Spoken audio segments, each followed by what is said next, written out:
त्रिवेज मीडियाच्या प्रेक्षकांचं पुन्हा एकदा स्वागत. महाराष्ट्र विधानसभेच्या निवडणुकांचा निकाल आज घोषित झाला. या निवडणूक निकालांची अपेक्षा मला वाटतं महाराष्ट्रातल्या बहुजन समाजाने केलेली नसेल, परंतु या निकालाविषयी सातत्यानं जे बोलत होते, कारण महाविकास आघाडीचं जे राजकारण महाराष्ट्रामध्ये झालं ते पाहता या निवडणुकीचे निकाल नेमके काय येतील या संदर्भात बहुजन रिपब्लिकन सोशलिस्ट पार्टीचे राष्ट्रीय अध्यक्ष माननीय advocate doctor Suresh Mane sir हे सातत्यानं बोलत होते की या निवडणुकींचा निकाल हा महायुतीच्या बाजूने जाईल. नेमकं ते असं का म्हणत होते आणि त्यांच्या म्हणण्यानुसारच हा निकाल नेमका तसा का लागला, या सगळ्या गोष्टींची कारण मीमांसा आज आपण त्यांच्याकडून जाणून घेणार आहोत. आणि आज पुन्हा एकदा advocate doctor Suresh Mane sir यांचं सर आपलं पुन्हा एकदा स्वागत. धन्यवाद चंद्रकांतजी. हो सर, महाराष्ट्र विधानसभेच्या निवडणुकींचा निकाल आज जो लागला हा कदाचित तुमच्या दृष्टीने धक्कादायक नाही असं एकंदरीत तुमच्या समाज माध्यमांवरील लेखनावरून आणि तुम्ही जे वारंवार मतं व्यक्त केली त्यावरून वाटतंय. नेमकं काय तुम्हाला आज वाटतंय?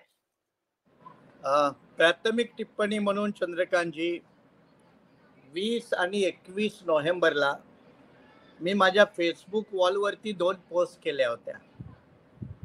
त्यातली एक फेसबुक पोस्ट अशी होती की या निवडणुकीमध्ये लोकतंत्र बचाव, संविधान बचाव या घोषणा चालणार नाही, त्यामुळं याचा फार उपयोग महाराष्ट्रामध्ये होणार नाही. दुसऱ्या वॉलच्या पोस्टमध्ये मी असं म्हटलं होतं की जेव्हा जेव्हा महाराष्ट्रामध्ये महाविकास आघाडी किंवा काँग्रेस राष्ट्रवादीला जिंकण्याची शक्यता निर्माण होते तेव्हा ते जिंकण्याचा जो बेस असतो, पाया असतो, तो रुंदावण्याऐवजी अरुंद करतात. आणि अरुंद करण्यामध्ये जात, रिश्ते नाते, परिवार, सगळे सोयरे, घरातले नातू नाती, पोरं बाळ यांचा नेहमी विचार करून त्यांना ते पुशअप करतात.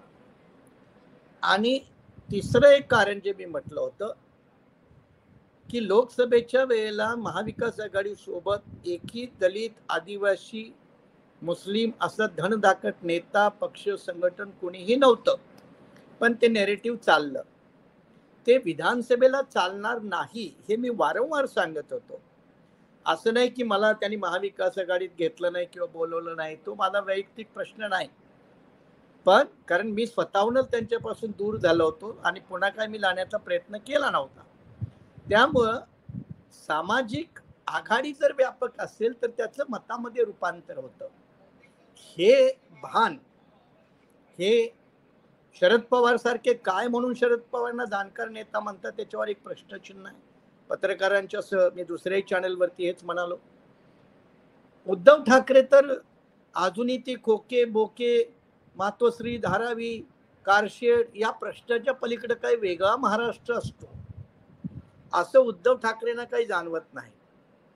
आणि फार महत्वाचं मी विधान सांगतोय, जे कुठल्याही चॅनलवरती तुम्ही ऐकलं नसेल, आज दिवसभरात श्रोत्यांनी ऐकलं नसेल, ते म्हणजे केंद्रातला काँग्रेस पक्ष हा स्वतःचा आत्मविश्वास हरवलेला पक्ष आहे. त्याला फक्त केंद्रातल्या सत्तेचं राजकारण उभं करायचं आहे, राहुल गांधीच्या सोयीचं राजकारण उभं करायचं आहे. आणि त्याच्यासाठी राज्यातल्या काँग्रेसच्या राजकारणातला बळी गेला तरी चालेल. तोच नेमका बळी खरगे, राहुल गांधी, काँग्रेसचे सल्लागार, त्यांच्याबरोबर फोकनाटबाजी करणारे पत्रकार, NGO वाले यांना हे समजायला पाहिजे. मग ते योगेंद्र यादव असोत, निखिल वागळे असोत, त्यांना हे कळायला पाहिजे की महाराष्ट्रामध्ये शरद पवारांचा पक्ष आजपर्यंत कधी 70 जागा जिंकू शकला नाही. त्याला 89 जागा तुम्ही महायुतीमध्ये, महाविकास आघाडीत, अलायन्समध्ये देता. उद्धव ठाकरेचं टोटल संख्याबळ हे 55-56 होतं, त्याला तुम्ही 100च्या जवळपास जागा देता. आणि ज्या काँग्रेस पक्षाला एवढं मोठं लोकसभेमध्ये बहुमत मिळालं होतं, संख्या मिळाल्या होत्या, त्या काँग्रेस पक्षाला असं टांगत ठेवायचं. हा जो अपाहिजपणा काँग्रेसवाल्यांना आणलाय तो केंद्रातल्या राहुल गांधीच्या सोयीच्या राजकारणानं हे संविधान बचाव अशी फुकणाटबाजी करणाऱ्या, बोंबाबोंब करणाऱ्या आणि तथाकथित टिचबर दलित नेत्याला घेऊन नाचणाऱ्या काँग्रेसला हे कळायला पाहिजे, काँग्रेसच्या समर्थकालाही कळायला पाहिजे की विधानसभेमध्ये बघा, ठाण्यामध्ये काँग्रेसला एकही जागा नाही, नाशिक पट्ट्यात तुरळक जागा, तेही अगदी नवखे उमेदवार. जर अशा पद्धतीनं काँग्रेस पक्ष बीजेपी बरोबर लढत असेल तर मी सुरुवातीपासून सांगत होतो, संघाविरुद्ध लढायचं असेल, बीजेपी विरुद्ध लढायचं असेल तर तुम्हाला काँग्रेसची सवारी करून लढता येणार नाही.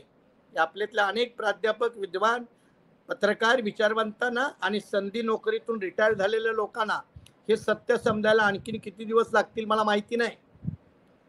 पण जी काँग्रेस मुळातच संघ परिवार आणि बीजेपीच्या विरोधात ताकदीनं लढत नाही, त्या घोड्यावरती स्वार होऊन तुम्ही जिंकण्याचं स्वप्न बघूच शकत नाही. आणि तेच नेमकं महाराष्ट्रात झालं. त्यातला परिणाम असा झाला की मी सुरुवातीपासून म्हणत होतो की महाविकास आघाडीला नुकसान भोगावं लागेल, महायुतीला फायदा होईल, पण एवढा फायदा होईल हे काही मी अपेक्षित केलेलं नव्हतं. बिलकुल. पण सर, आता हा जो काँग्रेस पक्षाचा जो पराभव किंवा त्यांनी ज्या जागा घेतानाही ज्या पद्धतीनं त्यांचा संकोच करून घेतला, म्हणजे अनेक लोक जे आरोप करतात की काँग्रेसमध्ये स्लीपर सेल आहेत भाजपाचे, त्या आरोपाची सत्यता आहे की प्रत्येक राज्यातल्या त्या राज्यातील सत्ताधारी जाती ज्या आहेत काँग्रेस अंतर्गत, त्या जातींनी काँग्रेसचा चालवलेला हा पराभव आहे की नेमका महाराष्ट्रातला मराठा आणि ओबीसी आरक्षण संघर्ष, या तिन्ही कारणांचा हा परिणाम आहे की नेमक्या मराठा ओबीसी संघर्षाचा परिणाम आहे? नेमकं या संदर्भात आपल्याला काय वाटतं? पहिल्यांदा चंद्रकांतजी, एक बाब पुन्हा स्पष्टपणे बोलूया, जे काही लोक बोलायची हिंमत करत नाही. तुम्हाला माहित आहे, मी कुणाची तमा करत नाही, कुणाची उदरीगरी करत नाही. अत्यंत बेबाकपणे मी माझी मतं ठेवत असतो. ज्या आरक्षण धोरणाचा विचार करताय महाराष्ट्रामध्ये, खास करून मराठा, आपल्या सगळ्याला ठाऊक आहे, कमीत कमी मी तरी असं माझं असेसमेंट आहे की मराठा आरक्षणाचा मनोज जरांगे हा स्वयंभू नेतृत्व नाही, नव्हता, नसेल. त्याला सातत्यानं कुणी ना कुणीतरी ऑपरेट करत होतं. ते लोकसभेत आपल्याला मराठ्याचं कन्सॉलिडेशन दिसलं. याचं कारण असं की लोकसभेमध्ये एनडीए विरुद्ध इंडिया हे सरळ सरळ फाईट होती, म्हणून त्याचा फायदा इंडियाला झाला. विधानसभेत सरळ फाईट नाही, it is a multi corner context.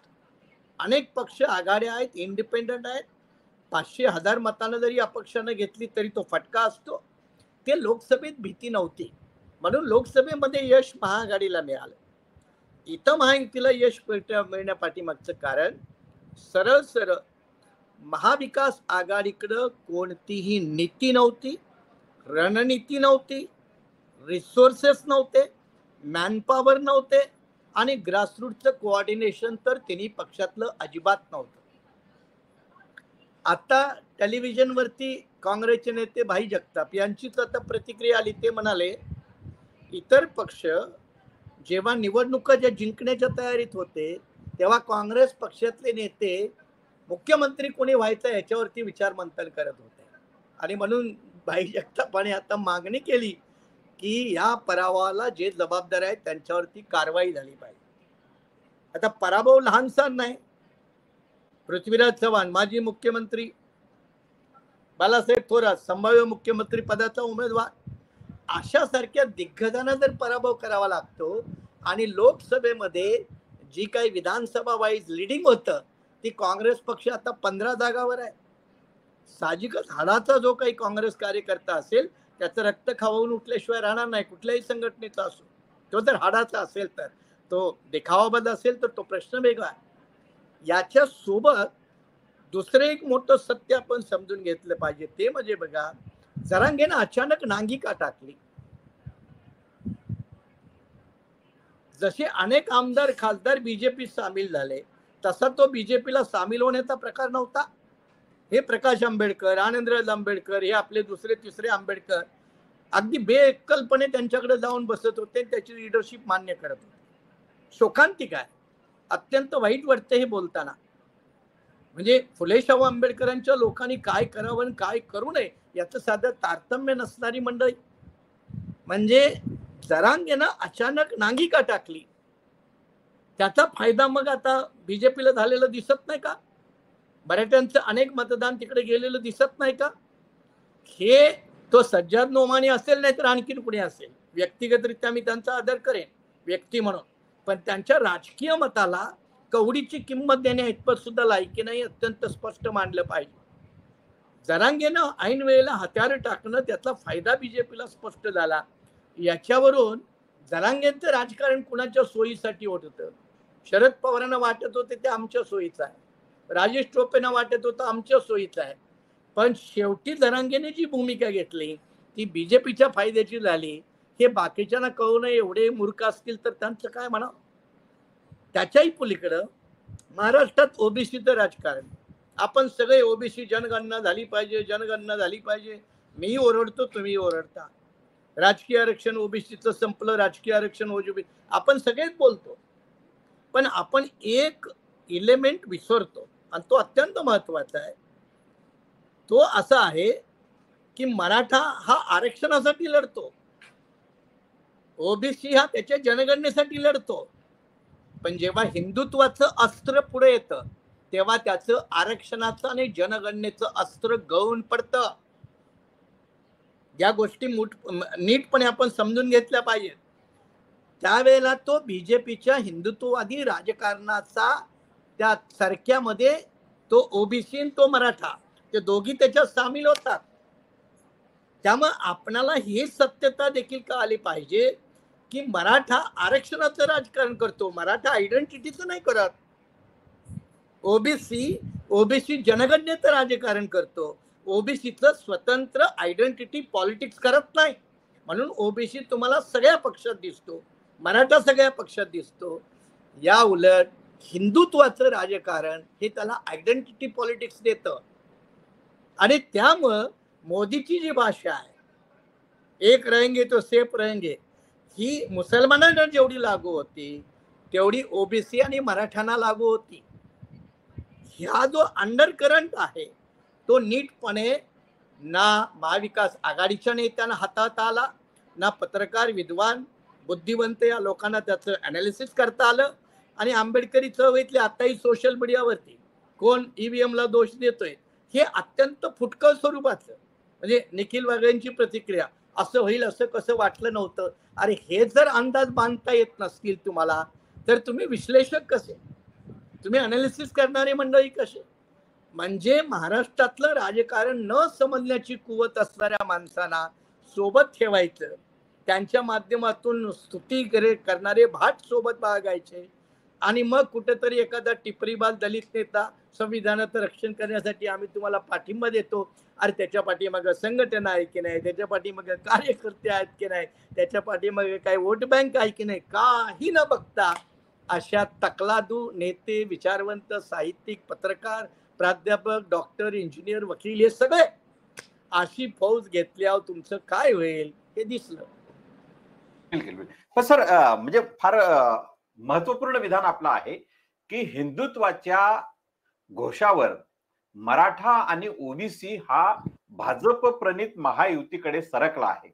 म्हणजे याचा अर्थ काँग्रेसचे जे सत्ताधारी जातवर्ग राहिलेले आहेत किंवा काँग्रेसने ज्या रुलिंग कास्ट प्रत्येक राज्यामध्ये उभ्या केलेल्या आहेत, शेतकरी जाती, मग ती हरियाणातील जाट असेल काय असेल, परंतु या जातीही हिंदुत्वाच्या परिघात आल्या नाही, परंतु महाराष्ट्रातला मराठा हा हिंदुत्वाच्या राजकारणाच्या परिघात आलेला आहे. म्हणजे हे अभूतपूर्व अशी राजकारणामध्ये झालेला बदल आहे असं आपल्याला म्हणता येईल का? काही अभूतपूर्व नाही, व्हेरी सिंपल आहे चंद्रकांतजी. गुजरातमध्ये पाटीदाराचं आंदोलन झालं, पटेलांचं, हार्दिक पटेल आज कुठे आहे? उत्तर भारतातल्या 8-9 राज्यात जाट आरक्षणाचं आंदोलन झालं, आज कुठे आहे? हा तुमच्या माझ्या दृष्टीनं प्रश्न आहे. एका चर्चेमध्ये हे महाराष्ट्रातील अजित पवार, एकनाथ शिंदे वगैरे सगळे अमित शहाला भेटले, त्याला अमित शहानी उत्तर दिलं होतं कि मराठा आरक्षण क्या मुद्दे की फिक्र मत करो, हम उसको निपटाएंगे, यही शब्द थे, हम इस सवाल को निपटाएंगे. निपटलं ना, निपटलं.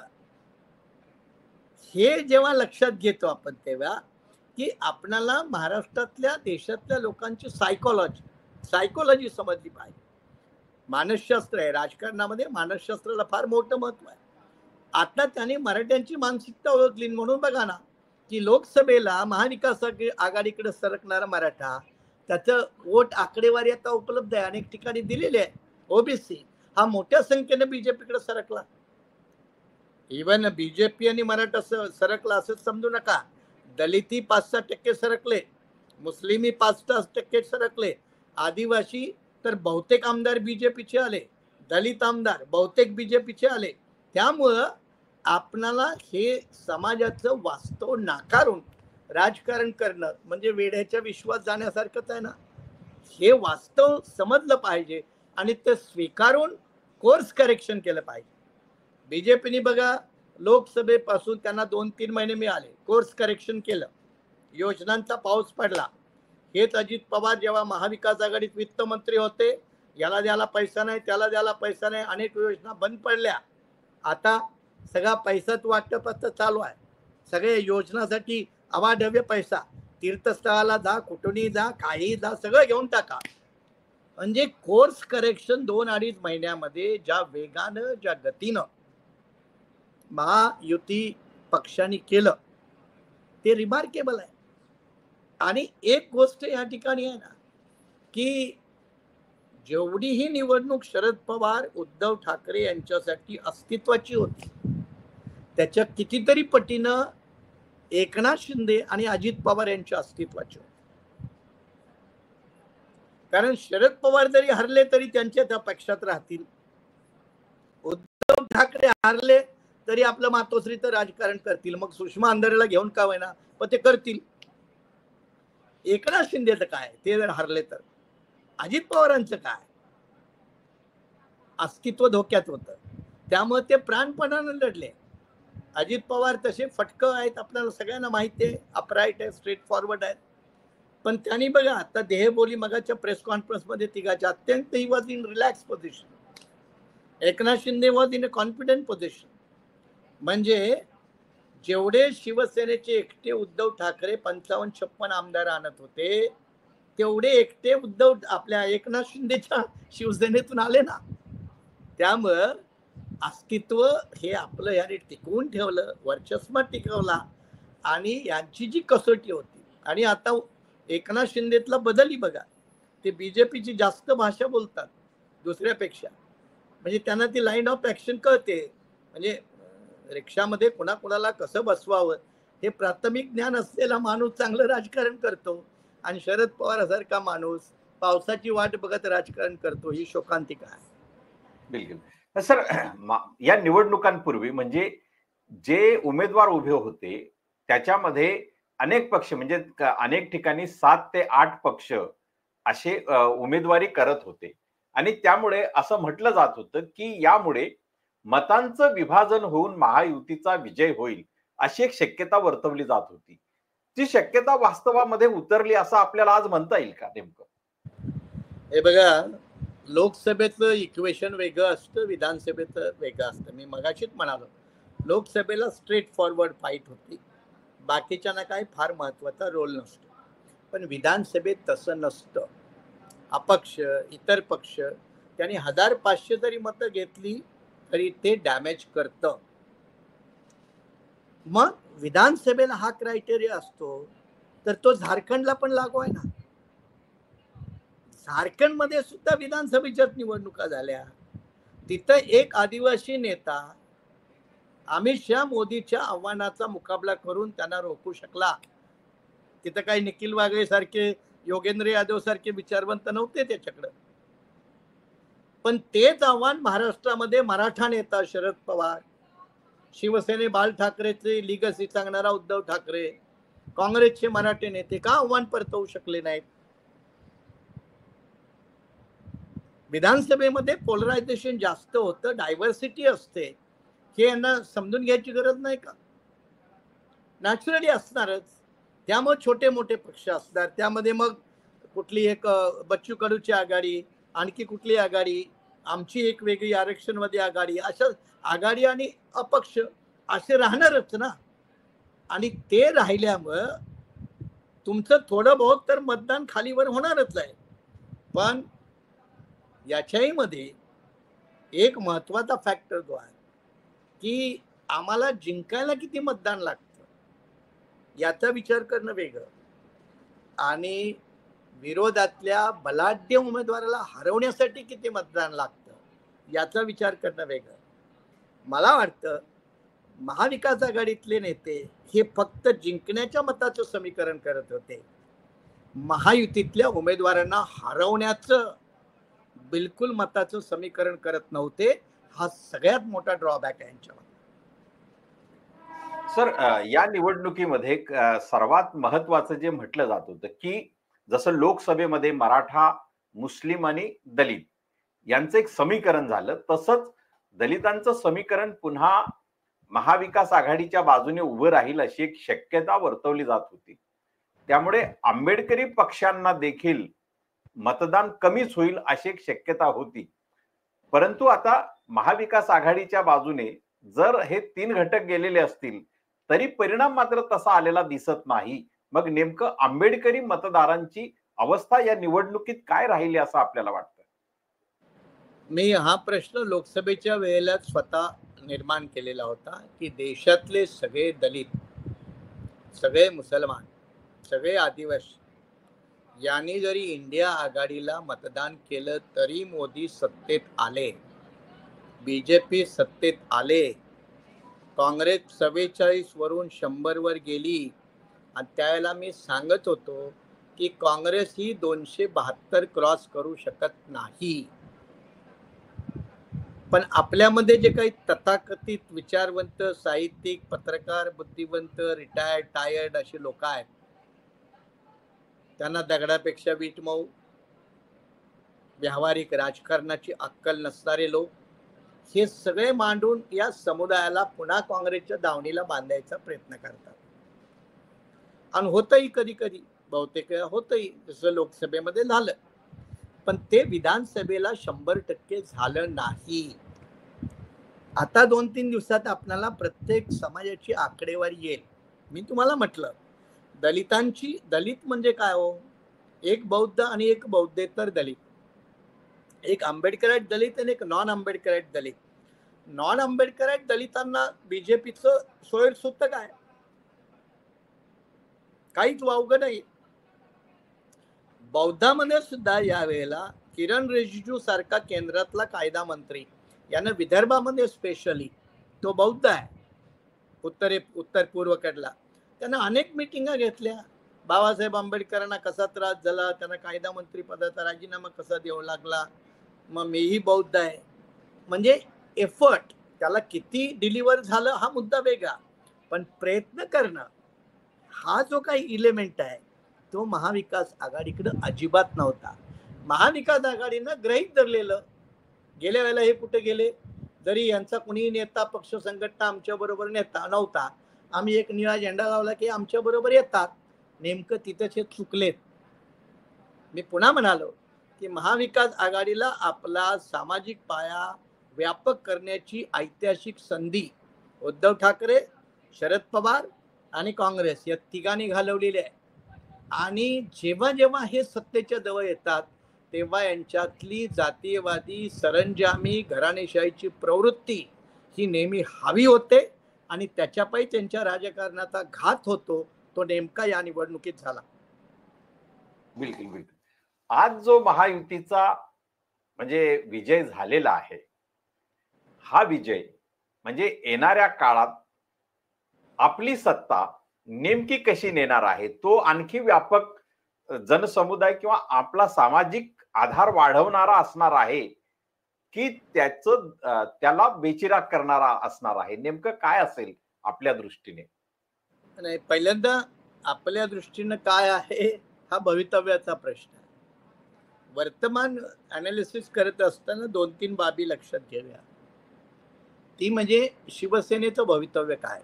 उद्धव ठाकरेंच्या शिवसेनेचं, शरद पवारांच्या पक्षाचं भवितव्य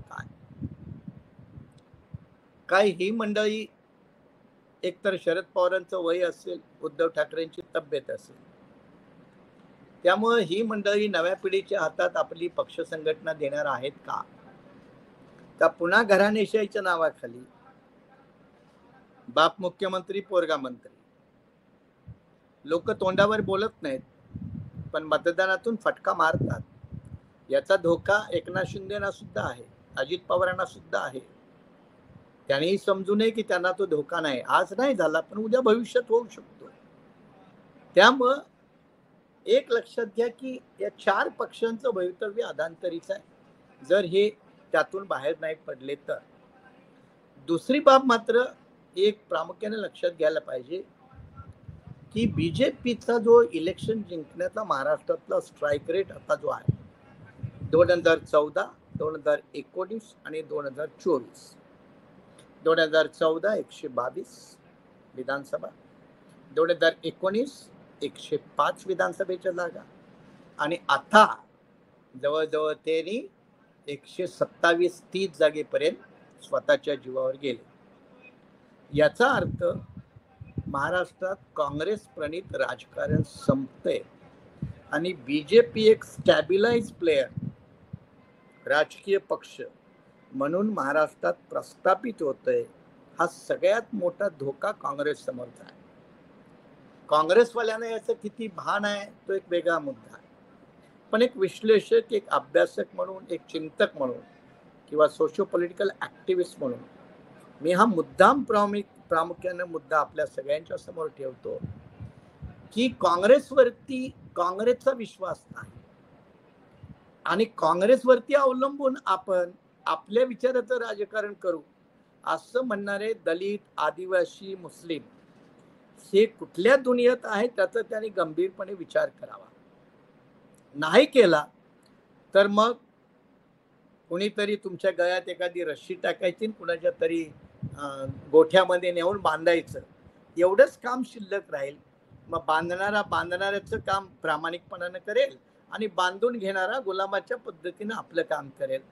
अशा पार्श्वभूमीमध्ये मी जसं म्हणालो की उद्धव ठाकरेच्या शिवसेनेला आणि काँग्रेसला पण जशी पुनर्मांडणी करण्याची गरज आहे तसं आंबेडकरी राजकारणाला देखील पुनर्मांडणीची गरज आहे.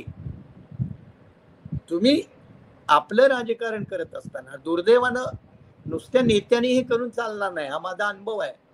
त्याला समाजाची साथ असायला हवी, समाजातल्या विद्वानांची साथ असायला हवी, पत्रकार, साहित्यिक, लेखक यांची साथ असायला हवी.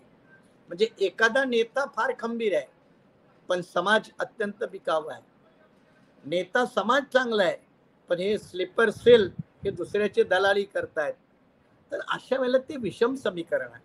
आता बघा महायुतीच्या विजयामध्ये देवेंद्र फडणवीसाचं आभाराचं भाषण, त्यांनी साधू संतांचे आभार मानले, RSSच्या अनेक संघटनांचे आभार मानले. म्हणजे त्यांनी अपरंपार काम केलं हे त्यानं स्पष्टपणे आता ऑन रेकॉर्डवर आणलं. आपल्याकडं नुसती भाषणं करणं, सल्ले करणं किंवा सोशल मीडियामध्ये दिवसभर किंवा रात्रभर बोटं घालत बसणं याला राजकारण म्हणणारे मूर्ख आहेत, नादान आहेत. अशा लोकांना झिडकारण्याची गरज आहे. नेत्यांनी, संघटनांनी आणि समाजातल्या लोकांनी सुद्धा झिडकारून की हा आपला मार्ग नाही, हे जरी ऐकायला बोलायला जरी फार गोड गोड वाटत असेल तर याच्यापेक्षा कठीण परीक्षा द्यावी लागेल, ती भोगावी लागेल. त्याच्यासाठी कष्ट असतील, मान अपमान असेल ते सगळं भोगावं लागेल आणि तकलादोडी भंपक राजकारणी यांच्या तडाख्यातून सुटावं लागेल. उदाहरणार्थ तुम्ही जातीच्या नावाखाली, धर्माच्या नावाखाली, घराणेशाहीच्या नावाखाली हे जशा बिमाऱ्या काँग्रेस बीजेपीला लागलेल्या आहेत तशा आंबेडकरी राजकारणाच्या पण बिमाऱ्या आहेत. पुन्हा एखाद्या शेंबड्या पोराला धरायचं आणि त्याला नेता बनवायचं, त्यामुळे त्याचे परिणाम हे भोगावे लागतील. म्हणून reconstruction of Ambedkarite movement and reconstruction of Ambedkarite politics, पुनर्रचना चळवळीची, पुनर्रचना राजकारणाची, कार्यपद्धतीची, या सगळ्याची पुनर्रचना केल्याशिवाय आपल्याला मार्ग नाही. बिलकुल. सर म्हणजे एक महत्वाचं विधान जे आहे की आंबेडकरी चळवळीचं किंवा आंबेडकरी राजकारणाचं एक पुनर्मांडणी, ही मांडणी म्हणजे आंबेडकरी राजकीय पक्षांच्या कृती कार्यक्रमाच्या अनुषंगानं असावी की ती विचारांच्या अनुषंगानंही ती राहील? नेमकं काय की ह्या दोघांचा तो संयोग राहील, नेमकं काय या संदर्भात? राजकारणात दोन पद्धती आहेत चंद्रकांत, एक आयडियोलॉजिकल पॉलिटिक्स आणि एक प्रॅक्टिकल पॉलिटिक्स.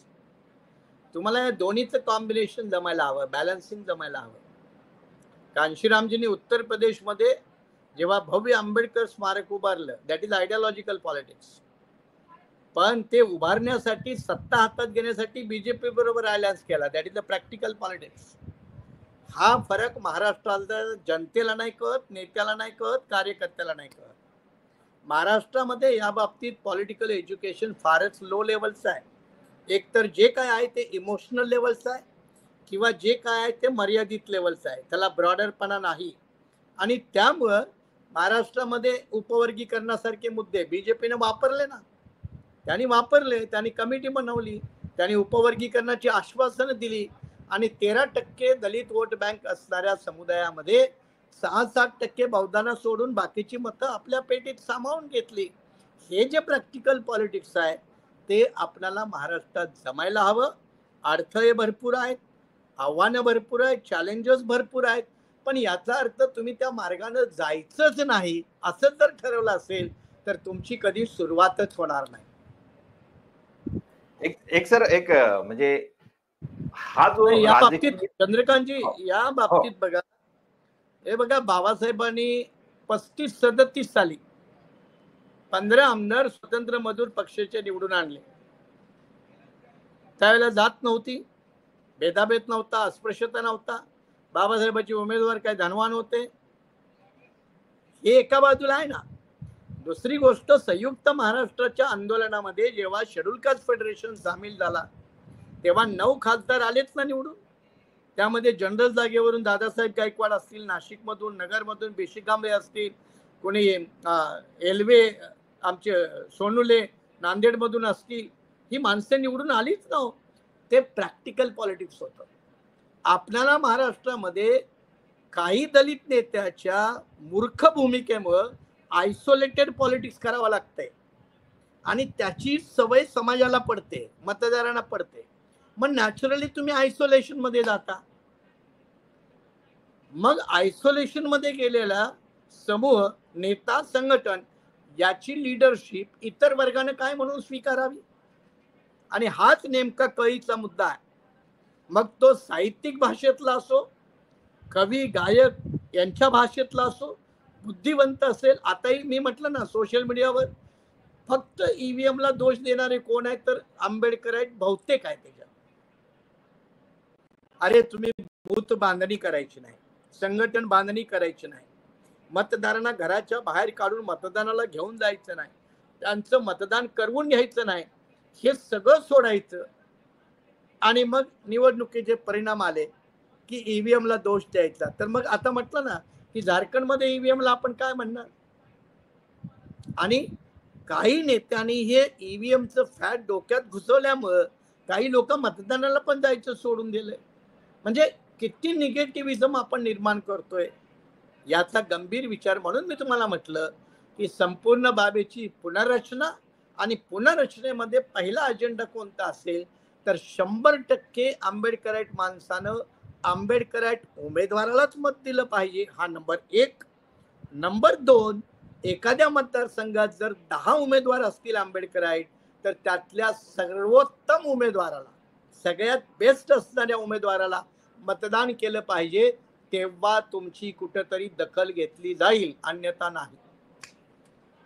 सर एक शेवटचा प्रश्न असा विचारतो की मागे एका मुलाखतीमध्येच आपण म्हटला होता की निवडणुकांचंही भांडवलीकरण झालं. या निवडणुकीमध्ये खूप मोठ्या प्रमाणात पैसा चालला असा एक आरोप होतो आहे. आणि दुसऱ्या बाजूला आंबेडकरी राजकारणाचा जो कृती कार्यक्रम असेल, कारण आंबेडकरी राजकारणामध्ये पैसा हा चालू शकत नाही, ते सामाजिक पातळीवरच असेल. तर या नव्या आव्हानाला आंबेडकरी राजकारणाने कसं पेलावं या संदर्भात आपण काय सांगा. ते बघा, जसजसं दिवस बदलतं, वातावरण बदलतं, तर तशी नवीन नवीन आव्हानं उभी राहतात. हे तुम्हाला पहिल्यांदा ऍक्सेप्ट केलं पाहिजे, कबूल केलं पाहिजे. तुम्ही म्हणू शकत नाही की नवीन आव्हान उभं केलं म्हणून हारलो. हे मायावती सारखं रडीचं पॉलिटिक्स करून नाही चालत. शत्रुगिरी करणार नाही तर तो काही मित्रता करेल? शत्रू तुमचा पराभव करण्याचं काम करेल ना. तुम्ही म्हणाल शत्रूंना आमचे हे मतदार पळवले, ते मतदार पळवले, जसे मायावती रडत राहते. तिचाही परफॉर्मन्स आता बाय इलेक्शनची माझ्याकडे आकडेवारी आहे, फार पुअर आहे. 3-3, 2-2 हजार मतं पडलेत युपी मध्ये. फक्त 1,40,000 मतदान आहे त्यांना. हा, म्हणजे फार पुअर परफॉर्मन्स आहे 8 की 9 सीटावरचा. त्यामुळे ह्या सगळ्या चिंतेच्या बाबी आहेत. म्हणून मी तुम्हाला म्हटलं की नवीन आव्हानं येणार, त्याचा मुकाबला तुम्ही कसा करायचा. मी मगाशी म्हणालो तुम्हाला की मला महाराष्ट्रातील काही दलित नेते माहित आहेत. ते नुसतं निवडणूक आलं की समर्थनाचं पत्र काढायचं, फतवा काढायचा आणि तो घेऊन काँग्रेसच्या नेत्यांचे पाय चाटायचे. याच्या पलीकडे त्यांचं राजकारण नाही. हे राजकारण काही मुस्लिम पण करतात, जे सज्जाद नोमानीने गेल्या वेळेला केलं लोकसभेला आणि आताही केलं. त्याचे दुष्परिणाम तुम्हाला भोगावे लागत आहेत.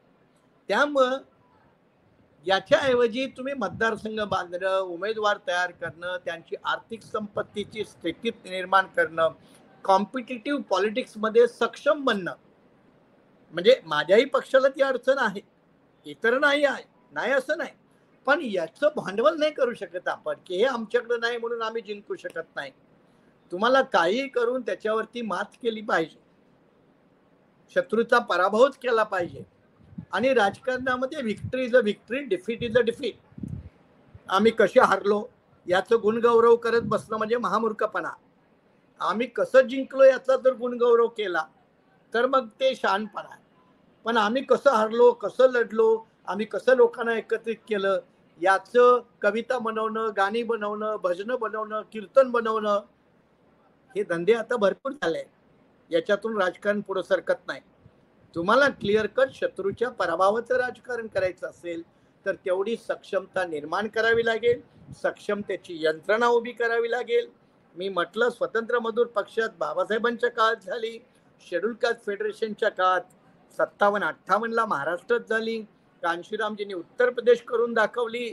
मग बाकीच्यांना आपल्या पद्धतीनं मार्ग शोधले पाहिजेत. कारण सांगणारी लोक राजकारणात यशस्वी होऊ शकत नाही. सर, एक जाता जाता म्हणजे महाराष्ट्राचा नवा मुख्यमंत्री कोण असेल, म्हणजे तुमचं राजकीय निरीक्षण या संदर्भात काय म्हणतं? टेलिव्हिजनवरती दिवसभर चाललंय अमक्या अमक्या व्यक्तीचं नाव, तमक्या व्यक्तीचं नाव. मला वाटतं बीजेपी हा लॉंग टर्म पॉलिटिक्स करणारा सिरियस प्लेयर आहे. सिरियस जेव्हा मी म्हणतो तेव्हा तो प्रकाश आंबेडकरांसारखी भंपक विधानं नाही करत की सत्तेत कोणी आलं तरी आम्ही त्याच्या सोबत जाऊ. अशी भंपकबाजी बीजेपी करत नाही. तुम्ही बघा, शिवराज सिंग चौहान मध्य प्रदेशमध्ये तिसऱ्यांदा लँडस्लाइड विक्ट्री घेऊन आले आणि बीजेपी सगळ्या इंडियाला वाटत होतं शिवराज सिंग चौहान मुख्यमंत्री होतील, पण नाही झालं. नवीन लीडरशिप तयार केली, शिवराज सिंग चौहान केंद्रामध्ये गेले. आताही मला वाटतं महाराष्ट्रामध्ये बीजेपी तीच रणनीती आखेल. एकनाथ शिंदेना काही दिवस सोबत ठेवेल जोपर्यंत महानगरपालिकांच्या निवडणुका होत नाहीत तोपर्यंत, स्थानिक स्वराज्यांच्या निवडणुका. कारण त्यांच्यासाठी मुंबई ठाणे हा बेल्ट फार महत्वाचा आहे. मुंबईसारखी महानगरपालिका हातातून जाऊन देणं, कारण ती सध्या शिवसेनेच्या हातात होती, ती आता हिसकावून घेणं. आणि ठाण्यासारख्या जिल्ह्यामध्ये ज्या ठिकाणी 9 महानगरपालिका आहेत, हे प्रचंड मोठं आर्थिक साधन आहे आणि लोकल बॉडीमधली मोठी ताकद आहे. ही ताकद जर बीजेपीला हातात ठेवायची असेल तर माझा जो अंदाज आहे की बीजेपी तोपर्यंत शिंदेना कॅरी फॉरवर्ड करेल, सोबत ठेवेल. आणि जर सोबत नाही ठेवलं तर तो मुद्दा उद्धव ठाकरेंना मिळेल, तो मुद्दा अरविंद केजरीवालला मिळेल, विरोधकांना मिळेल. आणि त्या मुद्द्याचं भांडवल हे लोक करू शकतात. की बघा तुमचा वापर करून घेतला आणि फेकून दिला. त्यामुळे बीजेपी याच्यावरती गंभीरपणे विचार करेल. तिसरा मुद्दा असा आहे की महाराष्ट्राच्या या निवडणुकीनंतर 2 महत्वाच्या निवडणुका आहेत, ती म्हणजे दिल्ली आणि बिहार. आणि बिहारची निवडणूक महाराष्ट्र एवढीच मोठी राहील. दिल्ली कदाचित झारखंड सारखी तिला मोठं महत्व येणार नाही, तरी पण एका पक्षाचं तिथं सरकार आहे. त्यामुळे हा जो टेम्पो सेट झालाय लोकसभेच्या निवडणुकीनंतर हरियाणानंतर महाराष्ट्र, तो टेम्पो बीजेपी कदाचित कायम मेंटेन करण्याचा प्रयत्न करेल. आणि त्यासाठी बीजेपी बनलेली पॉलिटिकल केमिस्ट्री डिस्टर्ब करणार नाही असा माझा अंदाज आहे. मग त्याची व्यवस्था ती कोणत्या पद्धतीने करतील, कुणाचं अकोमोडेशन कशा पद्धतीने करतील, त्या देवेंद्र फडणवीस कुठे, वगैरे वगैरे वगैरे, ते प्रश्न मला वाटतं बीजेपी आणि संघ परिवार शांतपणे बसून सोडवतील. आणि बनलेली पॉलिटिकल केमिस्ट्री डिस्टर्ब न करता आगामी स्थानिक स्वराज्य संस्था डोळ्यासमोर ठेवून विरोधकांचे संभावित हल्ले लक्षात घेऊन हेच पॉलिटिकल इक्वेशन काही कालासाठी का होईना ते चालू ठेवतील आणि हा प्रश्न मिटवून टाकतील, असं माझं स्वतःचं मत आहे. बिलकुल सर, आजच्या म्हणजे आक्रमक अभिव्यक्ती आणि वैचारिक सारगर्भता ठेवत आजच्या राजकीय निवडणुकांच्या निकालांचं आपण जे विश्लेषण केलं ते निश्चितपणे प्रेरणादायी राहील. निश्चितपणे आत्मचिंतन करायला. हो बोला सर, बोला. नाही, मी आक्रमक ठेवण्याचं कारण हे मुद्दाम ठेवलं कारण महाराष्ट्रातल्या फडतूस आंबेडकरी राजकारणाचा कोणीतरी तीव्र निषेध केला पाहिजे. फडतूस दलित नेत्यांच्या कार्यपद्धतीचा निषेध केला पाहिजे. त्याला उघडं नागडं पाडलं पाहिजे आणि हे लोकांनी पण समजून घेतलं पाहिजे. तुम्ही याच्यात गुटपवून ना तुम्ही आंबेडकर चळवळ चालवू शकत ना आंबेडकरी राजकारण चालवू शकत नाही. मग तो कार्यकर्ता माझ्या संघटनेचा असो, इतर कुठल्याही पक्ष संघटनेचा असो, सामाजिक घटक असो, कोणीतरी त्यांचे या बाबतीत कान टोचले पाहिजे, त्यांच्या ऐकू येईल असा आवाज काढला पाहिजे. आणि म्हणून मी आज जे मुद्दाम जास्त आक्रमकपणे मांडलंय त्याचं कारण असं, स्लीपर सेल म्हणून काम करणारे जे कोणी असतील, पत्रकार, नोकर बिकर, त्यांनाही ते ऐकायला गेलं पाहिजे. आणि यांच्या नादी लागून कोणतरी रिटायर्ड पोलीस ऑफिसर आहे, कोणतरी रिटायर्ड IAS अधिकारी आहे, यांच्या नादाला लागून काँग्रेसच्या गद्या घोड्यावरती स्वार होणं हे लोकांनी सोडून द्यायला पाहिजे. अरे स्वतंत्र पाण्याचं राजकारण करावं की नाही. एका बाजूने डॉक्टर बाबासाहेब आंबेडकरांच्या घोषणा, त्यांच्या पुतळ्याची पूजा अर्चा, हे सगळं तुम्ही आयुष्यभर करायचं आणि निवडणूक आली की आंबेडकरी विचारांना मातीमोल करायचं. अशा पापी लोकांना कोणीतरी तेवढंच ठणकावून सांगण्याची गरज आहे आणि तेच सांगण्याचं काम मी आजच्या इंटरव्ह्यू मध्ये केलेलं आहे. बिलकुल. आजचं आपलं राजकीय विश्लेषण निश्चितपणे प्रेक्षकांना आत्मचिंतन करायला भाग पाडेल यात शंका नाही. आणि आपण आजच्या अतिशय व्यस्त मुलाखतींच्या कार्यक्रमात त्रिवेज मीडियाला वेळ दिला याबद्दल आपले मनपूर्वक पुन्हा एकदा आभार. धन्यवाद सर. धन्यवाद चंद्रकांत.